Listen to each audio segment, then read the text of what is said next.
नमस्कार सर्वांना, मी अनिता नगरकर दळवी या चॅनलमध्ये आपल्या सर्वांचं स्वागत करते।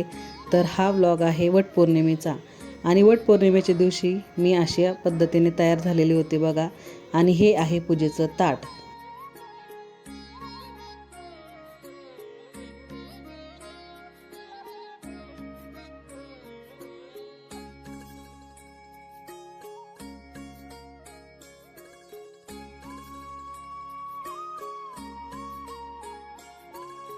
आणि हा आम्ही आलेलो होतो या वडाला। हे वड ना खूप वर्षापूर्वींचं आहे, तर आम्ही दरवर्षी याच वडाला येतो। आणि इथं माझी पूजा चाललेली होती।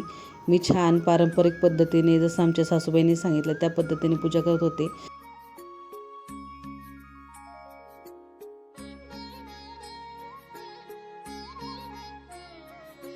आणि माझी इथं पूजा चालू असताना एक महिला होत्या, त्या पूजा करायला आल्या होत्या वडाच्या। आणि त्या विचारत होत्या की वडाला किती फेरे मारायचे।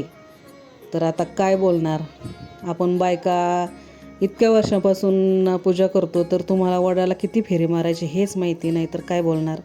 तर जाऊ द्या, असू द्या। आणि मग मी इथं पूजा करून घेतली आणि धागा बांधला वडाला आणि माझ्या नवऱ्याला 7 जन्मासाठी बुक करून घेतलं असं मी म्हणते। तर खरं तर 7 जन्म तर मला माहिती नाही बरं का, पण ह्या जन्मी तरी एकमेकांचा सन्मान करा, आदर करा आणि एकमेकांना जपा, चांगली वागणूक द्या।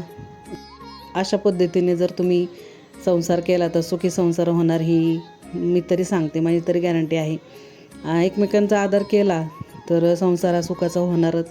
आणि काय, संसाराच्या गाड्याला 2 चाकं असतात असं म्हणतात। एक चाक म्हणजे स्त्री आणि दुसरं चाक म्हणजे पुरुष। तर बाकी ज्याची त्याची श्रद्धा। तर अशा पद्धतीने मी पूजा करून घेतली आणि धागा 7 फेरे मारून धागा गुंडाळून ठेवला। आणि नंतर आम्ही घेतली इथं ओटी भरून। या ज्या आहेत ना, तर मागच्या वर्षीसुद्धा आम्हाला इथंच भेटलेल्या होत्या, तर त्या विचारत होत्या। आणि आम्ही छान अशी पद्धतीने ओटी भरून घेतली आणि एकमेकांना हळदी कुंकू दिलं आणि पूजा करून घेतली। तर अशा पद्धतीने आम्ही वडाची पूजा मी करून घेतली बघा।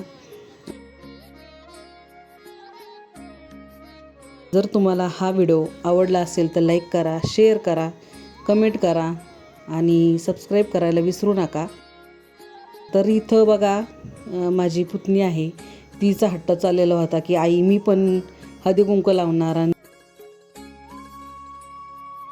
तर म्हणलं जाऊ दे, छोटी मुलगी आहे, तिचा हट्ट पुरवायलाच पाहिजे आपण। तर म्हणलं बरं बाई तू कर। तर तिने अशा पद्धतीने बघा माझी सासूबाईंची सुद्धा ओटी भरली आणि माझीसुद्धा ओटी भरली। तर छान वाटलं। कसं असतं, मुलांना जसं आपण सांगन त्या पद्धतीने वळण लागलेलं असतं। तर तिने बघितलं आणि ती पण आम्हाला तसंच करत होती। तर भेटूया आपण एक छानशा व्हिडिओमध्ये। तोपर्यंत जर हा व्हिडिओ आवडला असेल तर नक्कीच लाईक करा, शेअर करा, कमेंट करा आणि सबस्क्राईब करायला विसरू नका। आणि अशीच साथ तुमची असू द्या। भेटूया पुढच्या व्हिडिओमध्ये, तोपर्यंत धन्यवाद।